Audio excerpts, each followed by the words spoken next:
Glass full दूध दूध दूध दूध दूध है वंडरफुल, पी सकते हैं रोज ग्लास फुल दूध दूध दूध दूध।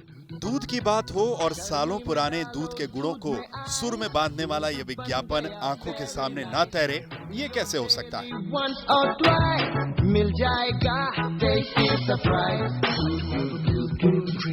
वंडरफुल दूध, पियो ग्लास फुल। एड की टैगलाइन पियो ग्लास फुल दूध आज भी लोग गुनगुनाते हैं। वंडरफुल दूध, पियो ग्लास फुल दूध। लेकिन लगता है ग्लास फुल दूध के दिन अब लदने वाले हैं, क्योंकि दूध की सप्लाई करने वाले किसानों ने मन बना लिया है।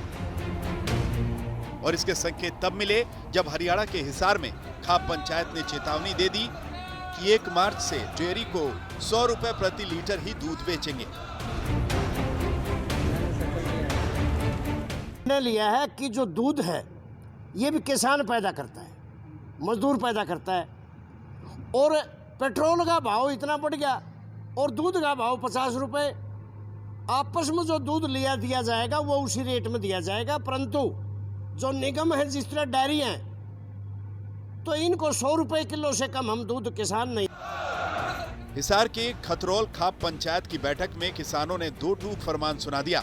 पेट्रोल की कीमत पर ही दूध डेयरी को देंगे, अगर जोर जबरदस्ती हुई तो डेयरी को दूध बेचेंगे ही नहीं। दूध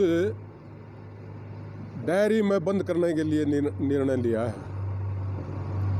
डेयरी में जो दूध देवेगा वो भाई किसान नहीं है।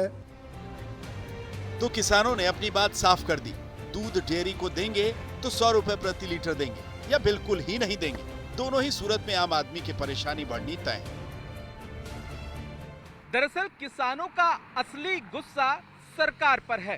पेट्रोल और डीजल की तरह दूध भी आम आदमी की एक बेसिक जरूरत होता है। ऐसे में किसानों ने सरकार पर दबाव बनाने का नया फॉर्मूला तलाश लिया है। अब अगर किसानों का ये फैसला जमीन पर उतर गया तो ऐसे में दिल्ली में भी इसका असर देखने के लिए मिल सकता है।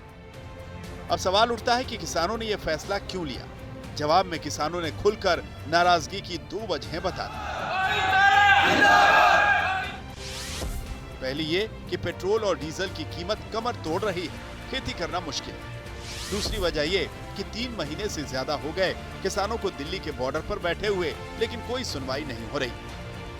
किसानों ने आरोप लगाया सरकार बातचीत का अब तक भ्रम फैलाती रही, लेकिन असल में तीनों कृषि कानून वापस लेने की कोई मंशा नहीं है। वो हमारी सब्र की परीक्षा ले रहे हैं। ये सरकार ने सोच लेना चाहिए, बस शांति में जो ये बैठे हैं कुआ न कुआ मतलब इस शांति का भरम भी मतलब जिस तरह सब्र भी टूटेगा। सरकार आपकी मांग फिर भी पूरी नहीं करती है। हाँ, सरकार अपने काले कानून वापस नहीं लेंदी और जब मतलब MSP पर कानून नहीं बनाती तो मतलब हमारा सफर का बांध टूटेगा एक दिन।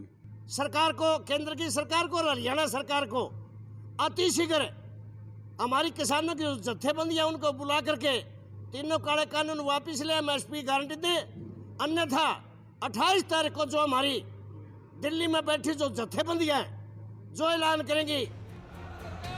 सवाल उठता है कि हरियाणा के किसानों के ऐलान का दिल्ली पर क्या असर पड़ेगा। क्या दिल्ली में दूध 100 रुपए प्रति लीटर से ज्यादा में मिलेगा? क्या किसान आंदोलन का असर दूध पर होने वाला है? क्या दिल्ली में दूध की कीमतें 2 गुनी होने वाली है? ये लगभग तय है कि अगर हरियाणा से दूध की सप्लाई पर असर पड़ा तो दिल्ली में दूध की कीमतें आसमान पर होंगी, क्योंकि दिल्ली में हरियाणा और यूपी से बड़ी मात्रा में दूध आता है। दूध किसानों के फैसले पर जब सवाल हरियाणा के गृह मंत्री से पूछा गया तो उनका दिलचस्प जवाब सामने आया, वो आप भी सुनिए। नहीं, अब कोई लेना चाहेगा तो लेगा, नहीं तो ये खुद ही पियेंगे दूध को। उनका कहना है कि अगर जो किसान नहीं 100 रुपए किलो बेचेगा उसको 11,000 रुपए का जुर्माना भी किया जाएगा। कोई लेना चाहेगा 100 रुपए किलो तभी लेगा ना, किसी को लेने के लिए तो मजबूर नहीं कर सकते ना। राजधानी दिल्ली में 2 करोड़ से ज्यादा लोग बसते हैं। एक अनुमान के मुताबिक दिल्ली में हर रोज 70 से 80 लाख लीटर दूध की खपत होती है।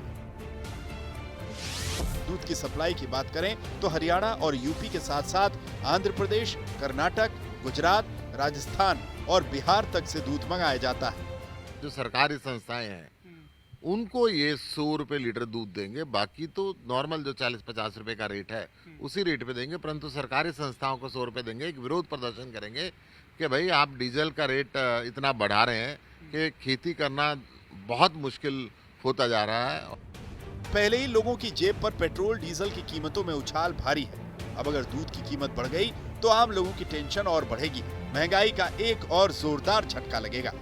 हिसार से प्रवीण और अंबाला से कमलप्रीत के साथ पंकज जैन, दिल्ली, आज तक।